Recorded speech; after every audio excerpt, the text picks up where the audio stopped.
Afternoon, El Jefe here. Let's see, May 22nd, probably 3 o'clock. So I'm over here on the far side of the property. See the road right here behind me, that little white tan area right there is a road, goes to the back, splits the properties up a little bit. So if you recall, I planted trees in some strips. I did one on the far side of the property over there, where you see that house there. So it comes from the canal here, you see, and goes all the way to where the trees pick up back there behind the house there on the far side of the field. We did the same thing here. You kind of see the tree there. She's still making it. There's one here, and one right there. So they're doing good. But so we marked it, as you see the pole here flagged.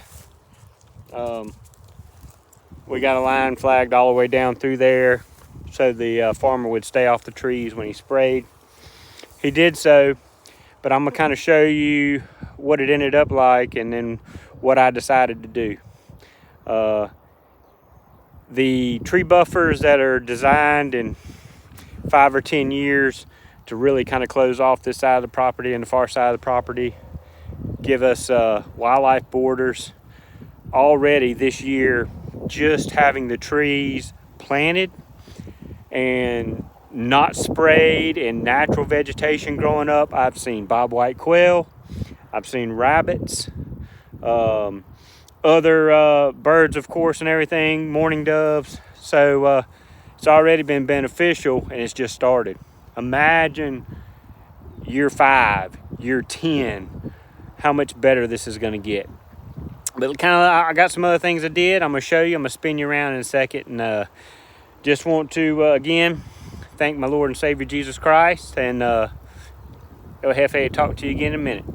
All right, El Jefe is back. Here's the canal I was talking about. We got the flags there, and all the way down you can see where it was left. They stayed about 5 feet outside the flags, but then when they planted, they stayed outside that. But you can see where they've sprayed to, because there's vegetation and everything. So all this, my wife and I were riding around, we're like, hey man, I was like, darn, look what they left here.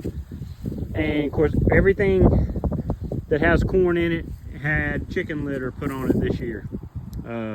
They put out the chicken litter, and then since houses are close by in proximity, they were nice enough to till it into that top 2-3 inches of the soil, just to kind of try to do away with the smell as quickly as possible, because there is an odor that goes along with that. But these fields needed it.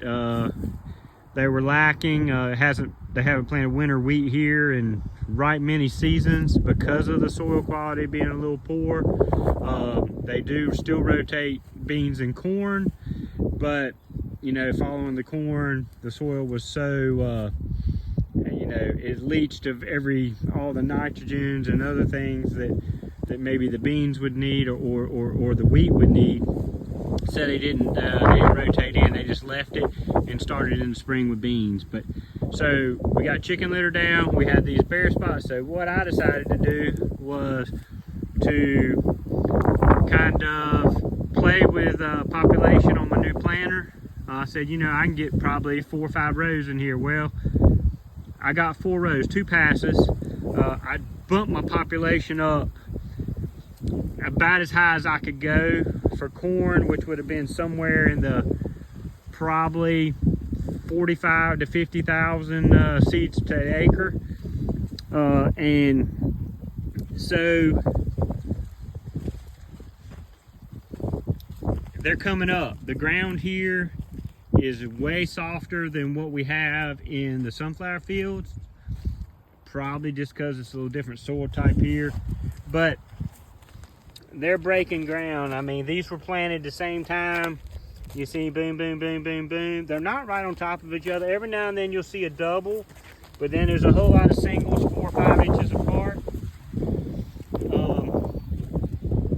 After I planted this, I said, you know, if the deer are gonna eat the sunflowers, which there's a good chance they're gonna find a lot of them, but there's a lot of them here. Another good example is, look here. Look at all those, boom, boom, boom. Boom, boom, boom, boom, boom, boom, boom, boom, boom. All right, that's what I'm talking about. And so we're gonna have a lot of sunflowers. Maybe some will be left, maybe not. So I said, well, the ground's soft.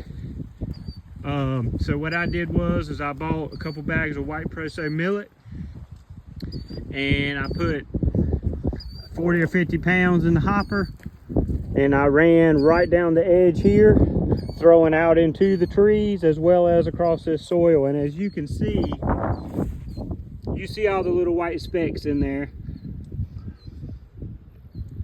Yep, that's white Pro-So. If we can get some rain in the next week, that should wash that into the soil, as well as what's thrown out here in this area, and give us some millet in along this long stretch. I mean, it's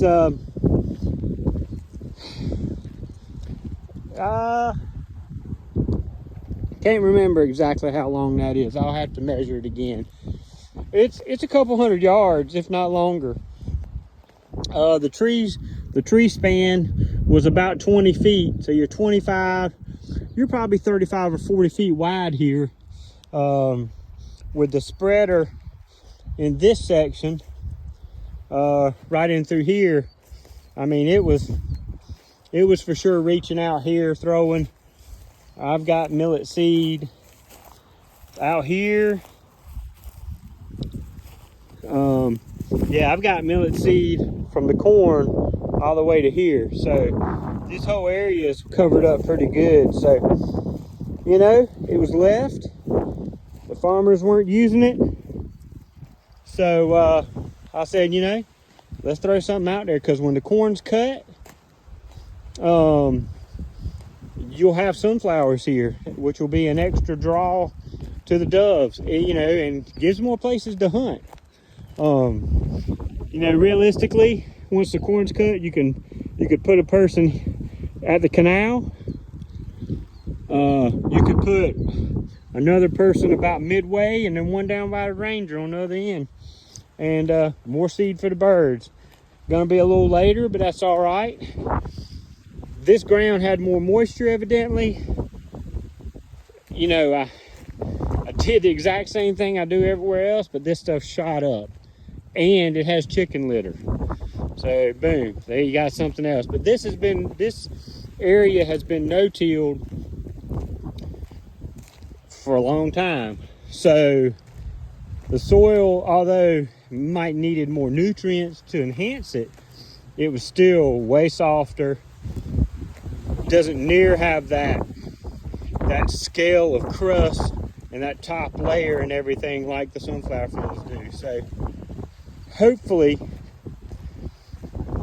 even no matter if it's a combination of minimal tillage and cover crops, I hope to get the sunflower fields like this, because you can tell that this area is going to be way more productive. Germination's better. It's got the same amount of moisture, same amount of rain. Now it may be retaining it better, but I mean, look at the sunflower.